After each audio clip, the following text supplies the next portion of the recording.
All the tabletop role-playing news. We aim to amuse and we aim to enthuse. And Morris's unofficial tabletop RPG doggy. Hello, and welcome to Morris's unofficial tabletop RPG talk. I am Russ, aka Morris, or Morris, aka Russ, and with me this week is PJ Coffee from the Southampton Guild of Role Players, also Homebrew and Hacking, TTRPG Design. Joining us today, who we are blaming for the heatwave, because everywhere she goes, she always takes weather with her, and she has brought a ray of sunshine with her. Too many rays. Put them back, Jess. That's too many rays. Got to choose one. It's enough. It's the one. It is the only. It's me, Jessica from EM Publishing. I am not responsible for the sun, unfortunately. My day glow complexion, I have more like kind of a person who's never been outside and touched grass sort of complexion. You come from Wales. It's not famously known for its tropical weather. Funnily enough, no. But everyone else in my family tans in the sun. It's just me that just stays pale like this. Lucky me. Well, let's not dive into why that might be. We move on with some TTRPG. Milkman didn't tan either. Okay, well, the first bit of news I want to cover quickly is a bit bad news. Sad news indeed. I apologize for my French accent. François Froideval passed away this week. A French RPG creator and developer, was the editor-in-chief of the French RPG magazine Casus Belli. When he moved to the US in the 1980s, he worked at TSR alongside Gary Gygax and co-wrote Oriental Adventures and Monster Manual 2 before returning to France and continuing to work on French RPG content. okay. Our thoughts go to his family. Died at the age of 66. Quite young, really. Yeah. So anyway, I thought I'd get the sort of sad news out of the way first. Yeah. Yeah. Right. Let's go on to some more happy news, shall we? Okay. Let's change the tone. We have that nowadays. Well, Yeah. well, you know. TTRPG. As happy as it gets. Yeah, right. So from Dark Horse Comics comes the first Dungeons and Dragons comic. From them, obviously, there have been Dungeons and Dragons comics before, but this is their first Dungeons and Dragons comic. Okay. Brand new licensing deal between them and Wizards of the Coast, and this is called Dungeons and Dragons: The Fallback. And it's and it's based on an adventuring group of misfits, and there's been a couple of novels featuring them recently. I was about to say, I remembered the name The Fallbacks. I was going to ask if it was the novel series. Okay, so the same universe and just in graphic novel. Cool. Yeah. Well, shall I describe the cover because it looks quite intriguing? It's busy. It's a lot on there's like I'm going to say a party of 5 advancing towards the bottom of the page. We've got a black dwarf wielding a staff. Then behind them, some sort of elf lady with a crossbow. Jess. Nice. Right. I know all their names. You see, I am on first name basis. Yes, that's the word I'm looking for. I'm on a first name basis with them. Business manager, I'm here to help. This is fluency. Then we have a tiefling bard. Wearing looking much as you'd expect, but with a white set of clothing, and it looks like a white fedora with holes for their horns to go through. Sort of like one of those donkey hats, but like the horns instead. I'm just saying. Absolutely. And then we have, looks like maybe an Asian guy holding a magic crackling sword. So I'm assuming some sort of paladin. Human fighter Anson. Oh, human fighter's getting some love. There you go. Don't see that every day. And then taking out the back, I'm going to say probably magic user of some kind with the staff. Yeah, I think we've probably got like maybe a cleric, which is normally a dwarf job, but that dwarf is looking kind of magey to me. We got the And then dwarf normally cleric have- Baldric. So the one in the front is the cleric Baldric. So- Baldric, yes. Baldric of Blackadder fame. Yeah, I was about to say. Yeah. Many cunning plans. And then at the back, I'm guessing then probably a mage, which is a black-haired, I'm going to say human. Woman, probably. Yes. And we also have the Mm. Otyug companion Uggy features in this as well. I don't think you can see Uggy. Can you see Uggy on that picture? I don't think so. Is that But over the shoulder of the fighter? oh, I see. Yes. That Yeah, green there we go. thing? Yes. It looks very Little Shop of Horrors. Oh, okay. Like, for me, the Otyug is like more from the episode 4 Star Wars film where they all end up in the trash compactor and something sticks an eye up and then attempts to eat them. Well, this is obviously a little baby Otyug. Oh, of course, yes. Monsters are always cute when they're babies. Yeah. God, I wish some company would bring out some kind of D&D rulebook which allowed you to have monstrous companions, maybe starting off sort of like as sort of young sort of baby monsters and like growing up over the course of their career and leveling it up along with you. Wouldn't that be a good idea for a book? Well, smashing. You need some sort of visionary, some sort of like wild devil may care, take on all comers sort of idea set. But where would we find that? We'd need someone who understood monster design really well, so they weren't overpowered and that they fit in with the existing world. Maybe someone like Paul Hughes could write that. Yeah. Well, you'd get Paul Hughes to write a book. I mean, if you can afford it now, I hear he's some sort of big shot now. So yeah, we just give him some magic beans and he does that. Yeah. On that note, if people don't know, Pets and Sidekicks is the next crowdfunder we're doing at EM Publishing. And if you want to hear more about it, just yesterday I had a chat with Paul on the EM Publishing monthly live stream. If you're watching the live stream, wherever scroll all the way to the end of my slides now because I'd left that. Oh, I'm so sorry. Oh, and you mentioned it. Because that's what always happens. There we go. That's sorry. you last night. That's Talking me. Oh, my hair's a different colour. Guess what I've been doing in the meantime. Wow. But anyway, so if you want to hear or watch more about that, if you're listening to the podcast, if you go to our Facebook, YouTube, or Twitch channel, you'll be able to see that video and hear more about it from Paul. Yes. I will probably have him on the podcast in a few weeks, maybe to chat about it once the crowdfunding starts as well. Yeah.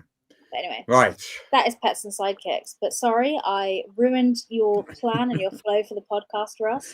It is what your is want. Next? It is as is my want. As is your want. So D&D video games. Oh, okay. Tell me more. You get excited in a minute, Jess. Your favourite D&D video game is coming up, but before your favourite D&D video game, we're going to talk about a cancelled D&D video game. That's less exciting to me. It is less exciting. But interesting. Yeah. Is this even news? Okay. Well, the news is that some gameplay footage and concept art has made its way online. And this is for a AAA open world video game. D&D video game that was originally announced back in 2021 by Hidden Path. And then got cancelled in 2023. Right. After 2 years away, that must be frustrating. Yeah. But now we have some concept art from it to get an idea of what this game was going to look like. Of what we're missing out on. Yeah. So there's quite a few pages of these, so we can't really describe every single image because I'm going to flip through like several pages of lots of art pieces. It looks a lot like D&D book art, to be honest, as well. Yeah. Like there's like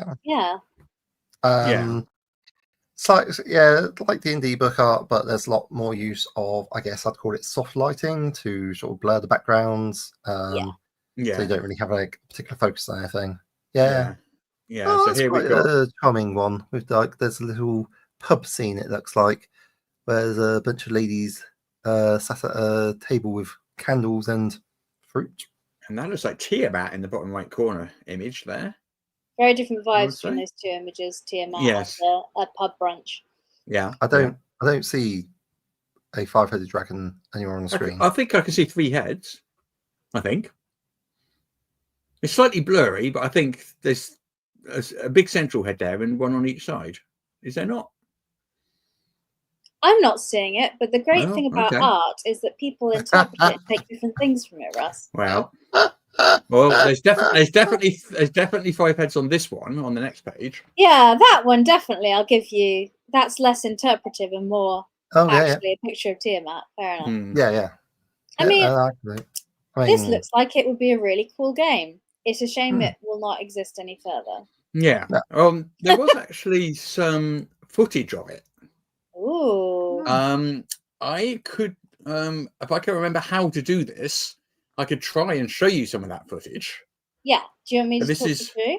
this is not my portrait. Okay, so I think. Oh, I just started playing it on a different monitor by mistake, which is not what I miss Daryl. Well, I think Jess is the only Get well person. soon, Daryl. Get well soon. So what am I doing? I'm sharing screen. Is that correct? Yep, and select the tab the video's on, and make sure you select the audio toggle. Okay. Press the button. Share. Oh. No, not that. This. I fixed it. There you go. Okay. Right, now and then I scroll down. There we go.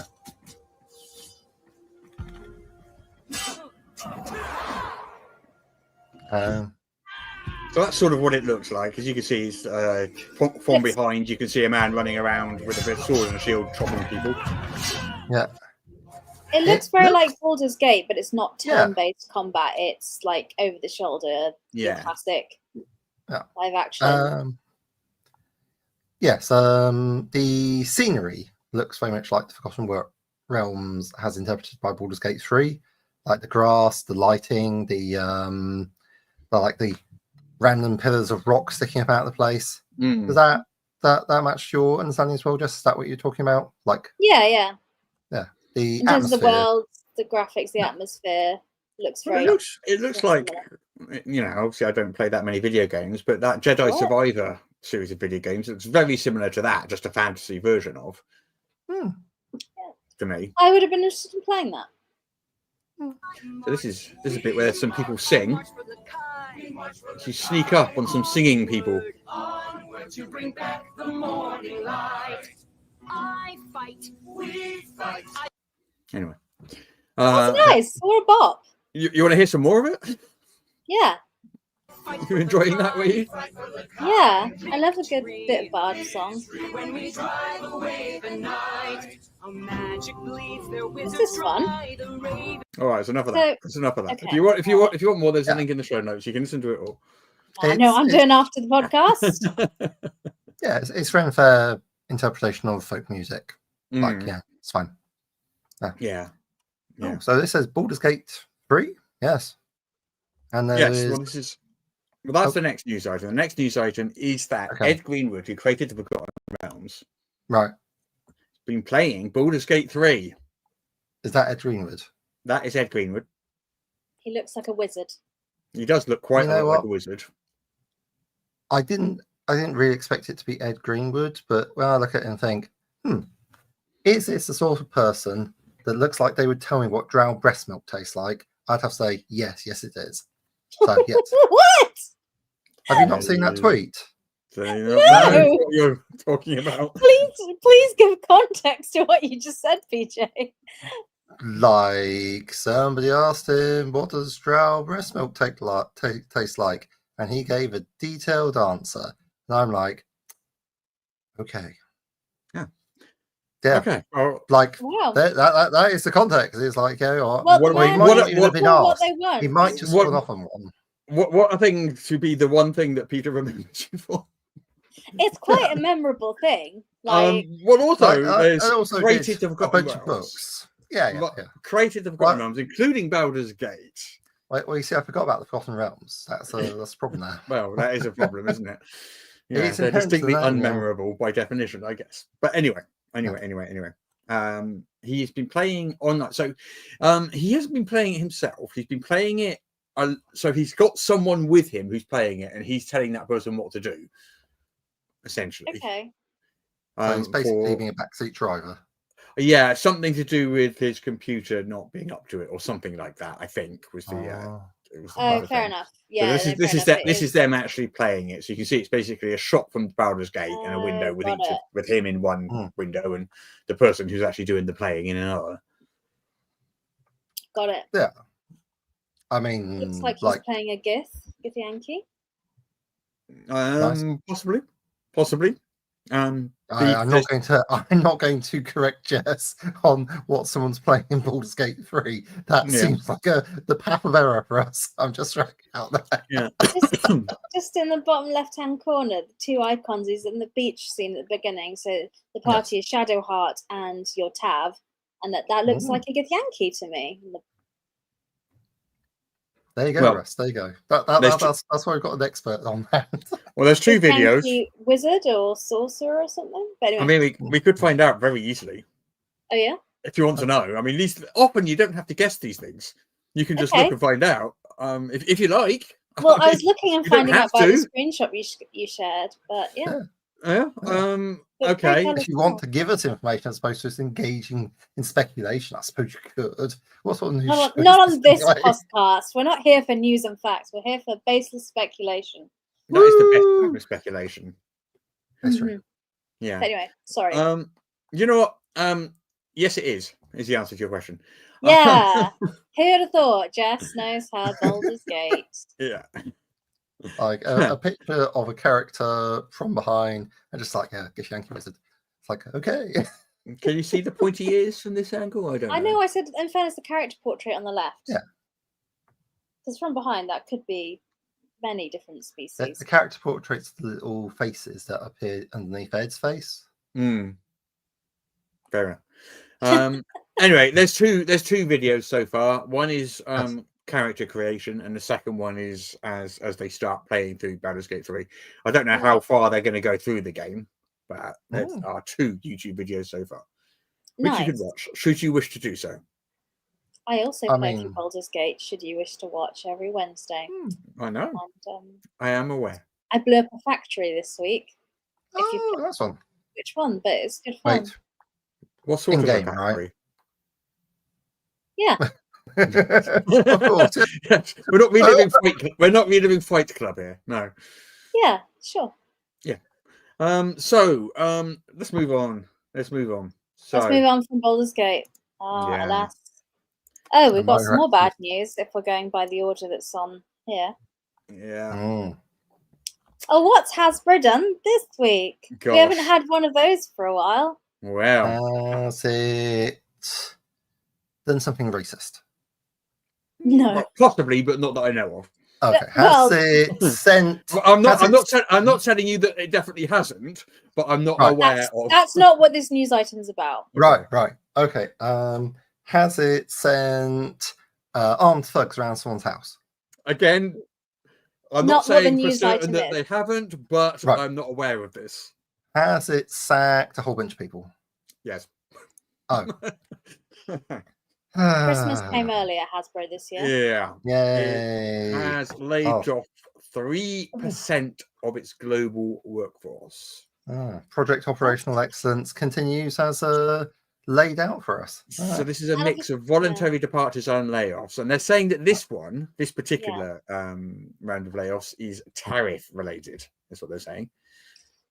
They said they warned about it earlier in the year and said it was coming, and it's happened. April, in fact, they said that.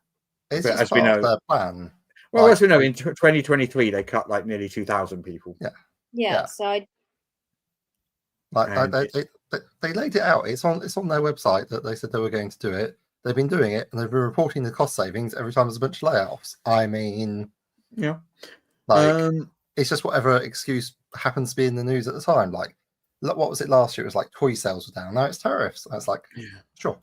Well, this is Dungeons and Dragons Vice President Jess Lanzillo, who announced her departure this week. Wow. Also, Todd Kenrick. Yes, saw that. Yeah. Senior Content Marketing Strategist was let go this week. Oh, wow. As we know that Jeremy Crawford and Chris Perkins both announced their departures a couple of weeks ago. That's a lot of senior people at the helm of Yeah, they Wizards. lost Mike Mills late last year. Yeah. Well, it's the thing with layoffs and departures. It's like people see potentially their friends, co-workers, acquaintances leaving and think, oh, maybe I should move on as well. So if you do like 3%, you can expect another 3% of people just say, you know what, we've had enough. There is, by the way, evidence, scientifically speaking, that this doesn't work and save you money. But you know, that's like not something that's made it on its way to LinkedIn, I'm afraid. You can prove anything with facts and statistics. If you recall, also very recently, 90% of D&D's Project Sigil team was laid off, including Andy Collins, who was heading up that team. So, yeah, that's a lot of people being laid off. Yeah, huge amounts of institutional experience and knowledge being got rid. Because a lot of these people have been with the company for like decades. Right? Like, so this is long time. Yeah. No one's going to know where the files are kept. No one's going to know the key to the loser. They're in the drawer. Which drawer? I don't know. I imagine, I could be wrong, that they probably have some considerable amount of important things lying around that people know where things are. It reminds me of that XKCD cartoon where there's like this enormous piled up number of objects, and there's like just one tiny thing keeping it all propped up, which is being maintained by some guy called Boggs who lives in Idaho. It's like, yeah, just keeping the whole structure going. But who knows? Maybe not. Maybe it's all fine. Maybe it's like a perfect handover, because that's something that frequently happens with institutions, in my experience. We do not know. We do not know. But they're not the only person losing staff. Oh, who else is losing staff? Oh, that's not what I meant to do. There we go. That's what I meant to do. Darrington Press's Ivan Van Norman. He was the company director, and he was responsible for creative oversight and product development. Announced his departure from Darrington Press after a 4-year stint. He actually left a month ago, apparently.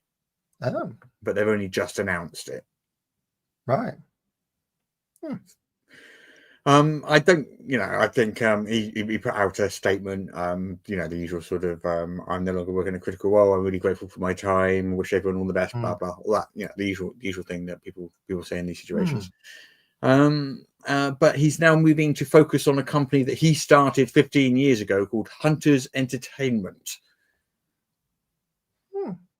So, well, good luck. See what happens there. Good for him. Yes. Yeah. But guess who's joining Darrington Press?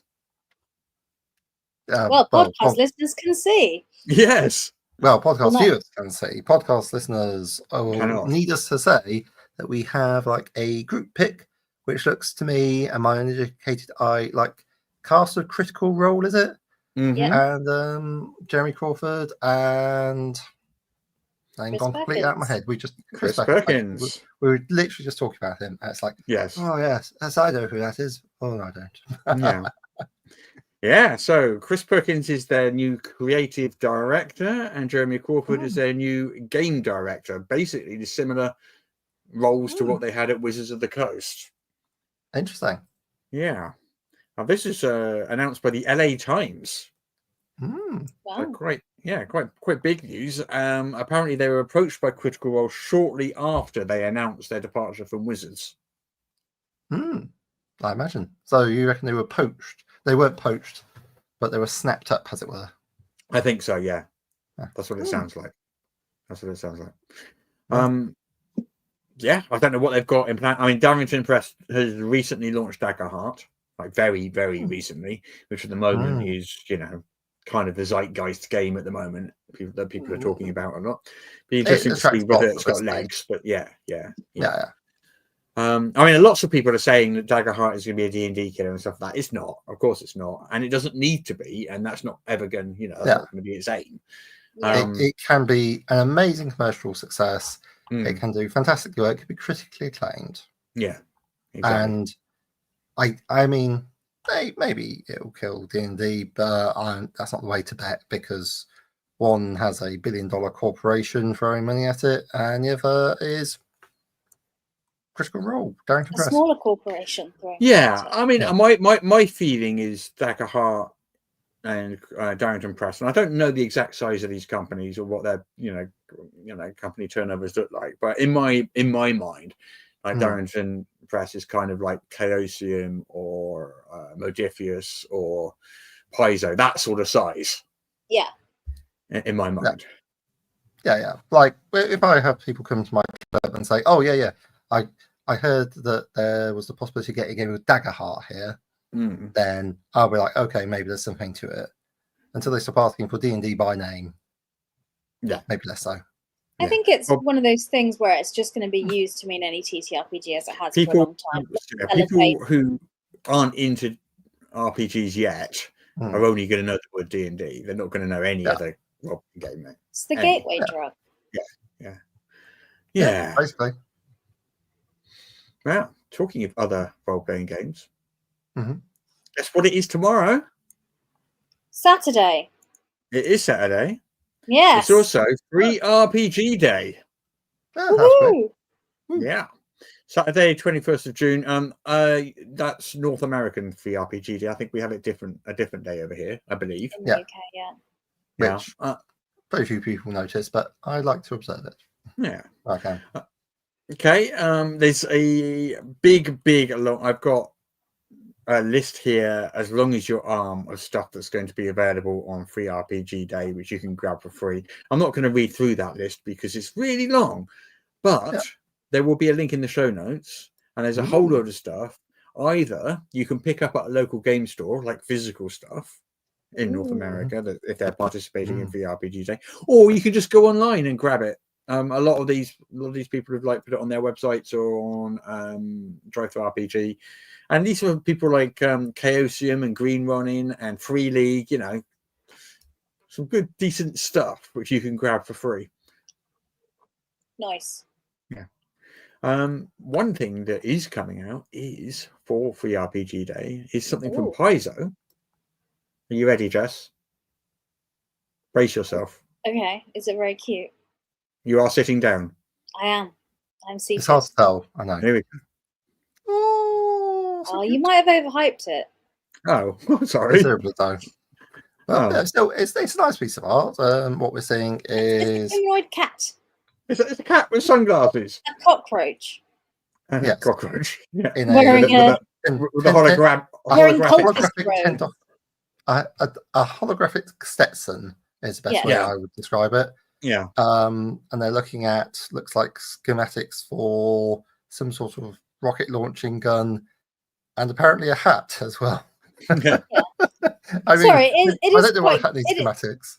Well, yeah, you need to know how to build a hat, It is quite cute, Russ, sorry, but yeah.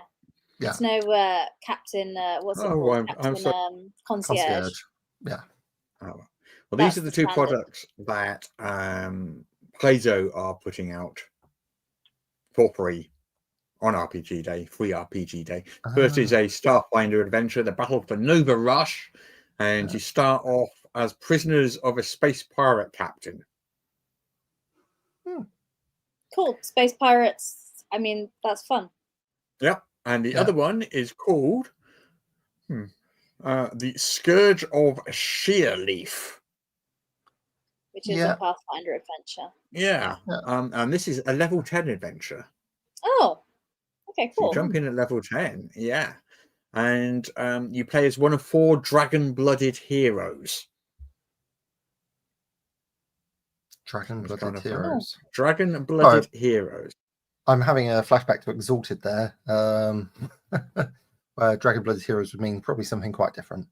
Okay. Also means something very different. Well, I'll read what it says. Well. So, a short adventure, 10th level characters. You take on the role of one of 4 unique dragon-blooded characters, people who have special abilities in their lineage, granted by a powerful connection to a type of dragon. This adventure sets the dragon-blooded heroes on a mission to defeat a powerful dragon and save the village he's been tormenting.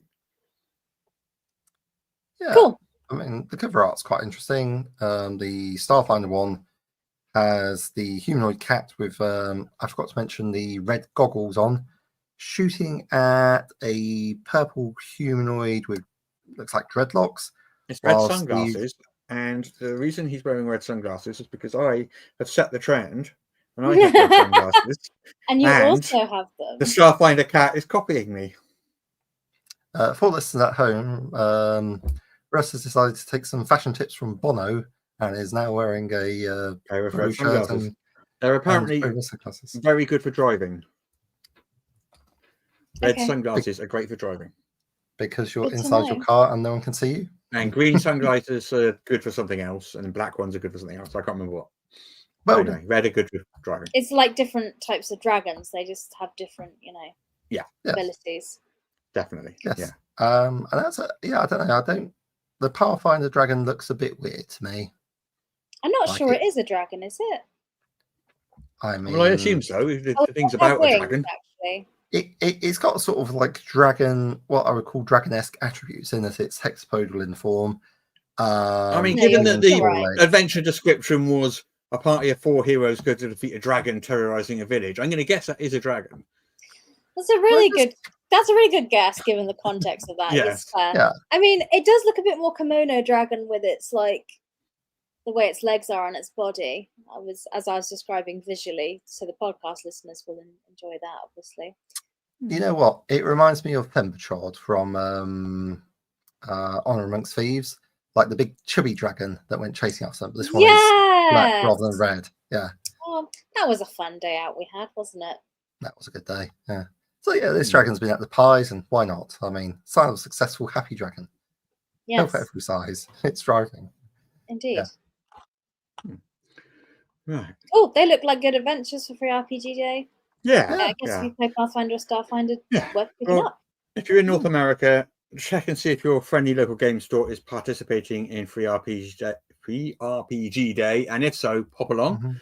If not, you can still go to, there'll be a link in the show notes to the article, which has a whole big long list of dozens of different things that companies are giving out for free RPG Day, a lot of which you can just download free online. So that even if you weren't in America. Even if you're not in America, I believe that you still have access to the internet, I'm told. If you have access to the internet. If you have access to the internet, yeah. Which if you're listening to this, I'm assuming you do. Yes. If you're listening to this, you probably do. Yeah, most likely. Yeah. Anyway, Okay. what else we got coming on this week? Okay, so Critical Role, The Legend of Vox Machina, Stories of Untold. Stories Untold. That word is untold, not intold. I don't even know what intold is. That's not even a word. I made it up. But I like it. I like the word intold. I've got to come up with a meaning for it and start making it happen. Also, whilst we're having a think about the meaning of the word intold, the cover is, I guess there's like a stylized V&M that's on a brown plant with orange leaves. Yeah, V&M for Vox Machina. Yeah. Tree. It's branching out almost like a family tree style with different symbols and circles around it. Oh, maybe the symbols are meant to be the characters or something. Yeah. Now they're related in some sort of, I don't know, shrub. It's got the critical role symbol, which is a stylized D20 with critical role where the O is bisected by a sword. Yeah. And the T is, as you say, the sword. Yeah. So this is short stories. There are 10 of them. They have all existed before. This is an anthology, compilation. Sorry. So this also has an audiobook version narrated. Each story is narrated by one or more of the Critical Role team, and there's 10 of them. Yeah. Apparently they're quite fun. I haven't heard them myself or read them myself, but apparently they're quite fun. Yeah. Cool. For those who are interested in knowing who the authors, we've got. Yeah, we got a mix of authors. Sorry, what were you saying? I was just going to say who the authors are, because that might be of interest to people who like reading books. Okay. We've got Jess Barber, Martin Cahill, Rebecca Coffindaffer, Abria Ianjar, Sam Maggs, Sarah Glenn Marsh, Rory Power, Nibedita Sen, Izzy Bostine, and Kendra Wells, were forwarded by Liam O'Brien. Anyway, but yeah, so if any of those names mean anything to you, then you may well have a good time reading this book. Yeah. I mean, these stories all apparently vary a lot in tone and genre. Yes, yes. I recognise Even some if of you don't these like all of them, names. there might be something in there that you like. Yeah, I recognise a couple of these names from people who I didn't realise were authors. I thought they were more voice actors. So, you know, it's going to be interesting to see what comes out. Yeah. There we go. Yeah. Right. I do like a good short story compilation. Yeah. So this next item, one of you two must have put this one up because I don't recognise it. Oh yeah, that was me. Okay. There we go. We have been faffing around creating guides to delving dungeons when and introductions to role playing and so forth, when someone has very kindly created a double-sided trifold pamphlet called So You Want to Delve Dungeons, which is a dungeon delving primer for the kids and the curious.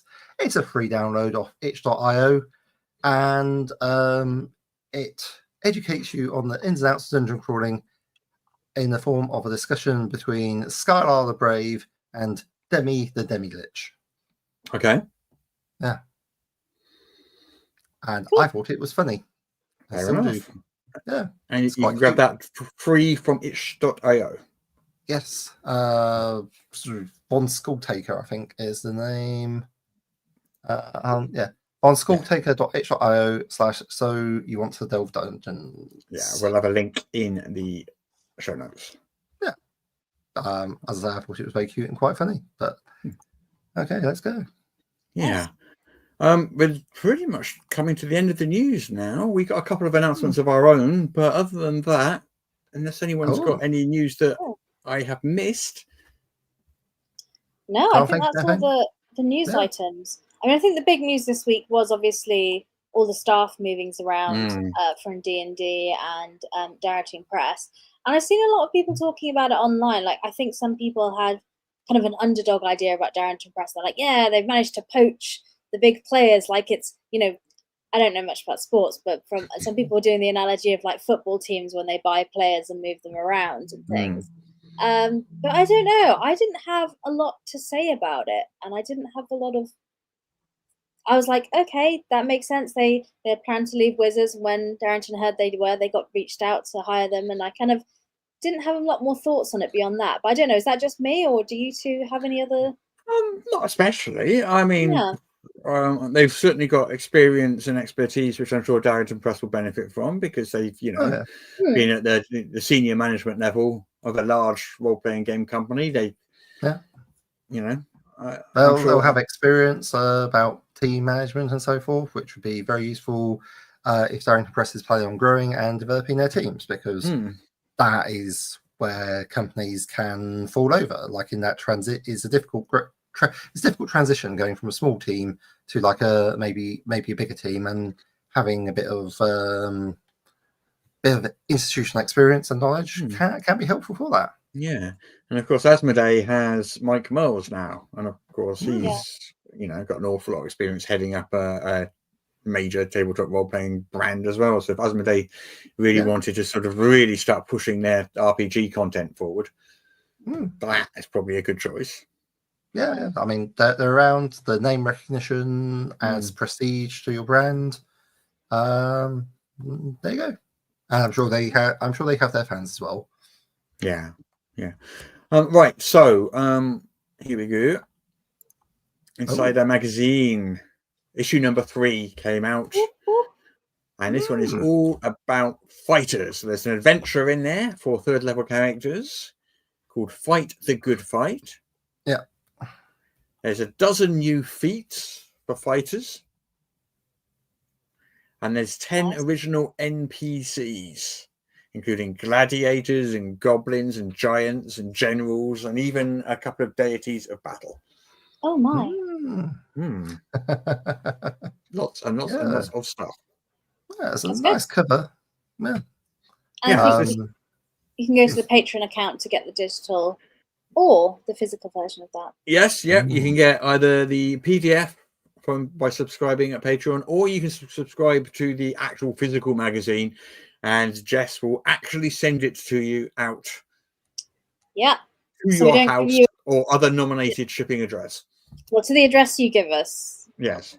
So we don't send you a print-on-demand coupon for this. We just to make it easier, we just send it to you every month. So we send you the actual magazine. Yeah, give us your address, and we send you the magazine. So yeah. Just gives you a bit less admin, because I sometimes find I'd subscribe to these things and I'd get the at-cost coupons, and I wouldn't bother printing them because I'd be like, oh yeah, I'll do that later, and then I just never get around to doing it, and then I forget about it. And I never back things that give me at-cost coupons, whether it's a Patreon or a Kickstarter, because I don't want to. I don't want to buy the ability to buy something. I just want to buy the thing. So one step, please. I'll back it, and then you send it to me. That's what I'm doing. I'm not backing it and then buying it again later. Fair enough. Too many steps. Too many steps. For me, I feel like I'm like, it's on me because I'm just not doing my life admin. Yeah, well, that's what will happen with me. I just won't end up getting it if I do it like that. I'll just give them someone money for free at that point. So that's kind of you. Yeah. But anyway, that's Insider Magazine. Yes, and the other thing I was going to mention was Pets and Sidekicks, but we already did that. Yeah. I was going to talk about the fact that you can go and watch an interview with Paul Hughes, which happened last night. Yep. So exciting. Yep. So I did that yesterday. So that was good. Yeah. And some other people may be interviewing Paul over the next few weeks. So keep an eye out. That is exciting. Locations on the internet that aren't EN World. Well, the Kickstarter is going to be. We're not going to tell you the exact date quite yet because we're still trying to decide between a couple of dates. Yeah. But it is very soon. It will be next month in July. But if you click the follow this crowdfunder, we'll email you when it goes live. Yeah. Yeah. We'll probably mention on here because it's exciting. I'm sure we'll probably mention it. Yeah. Yeah, because it's exciting. I'm excited. I'm excited. I think it looks awesome. Me too. Yeah. Okay. Right. I think we're done. I think that's the week. Right. Well, worst things have happened at sea. Yeah. Well, thank you all for joining us here in the chat and online and on YouTube, Twitch, and Facebook. Is it Facebook? Yes. Where we're live at 2 p.m. every week, UK time, or 9 a.m. US time, Eastern time, even more specifically, because that US has more than one time. It's a big place. Yeah. It has multiple times. Until next week, then, I guess. Yeah. Thanks very much. Sayonara. Au revoir. Bye-bye. Bye-bye. Bye-bye. All the tabletop role-playing news. We aim to amuse and we aim to enthuse. And Morris's unofficial tabletop RPG.